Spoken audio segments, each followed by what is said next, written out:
நம்மளை ஏன்டா எல்லாரும் இருக்கிறான்? நீ ஒரு தடவை கேட்டு நம்மளை ஏன்டா இருக்கிறான்? தினாந்திக்கிட்டு இருக்கான ஏன்டா? என்ன நாட்டை 10 ஆண்டு 5 ஆண்டு ஆண்டு நம்ம கணக்கில்லாத ஊழல் லஞ்சத்துல ஊறி திளைச்சு மலைய மணல் அள்ளி வித்து கொலை செஞ்சு கொள்ளையடிச்சு சாராயங்காய்ச்சி வித்து ஏதாவது பண்ணமா இல்ல.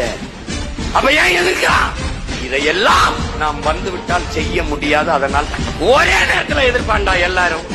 ஏன் நீ திராவிடன் சொன்னா இருந்திருப்பான், நீ இந்தியன்னு சொன்னா இருந்திருப்பான். நீ என்ன சொல்லிட்டா? நாங்கள் தமிழர்கள் என்று சொல்லிட்ட. நீ ஒரு வன்னியன், நீ ஒரு படையாச்சி, நீ பறையன், நீ நாடார், கோனார், செட்டியார், தேவர், கவுண்டர், முதலியார், பிள்ளை, உடையார் எப்படி சொல்லி இருந்தால் அருமை அருமை சிவன் நல்லா பேசுறான். நான் இந்து, நான் இஸ்லாம், நான் கிறிஸ்தவன். Okay okay super super proceed. ஆனா நீ என்ன பண்ணிட்டா? நான் தமிழர், நாங்கள் தமிழர்கள்ட்ட பிரச்சனை.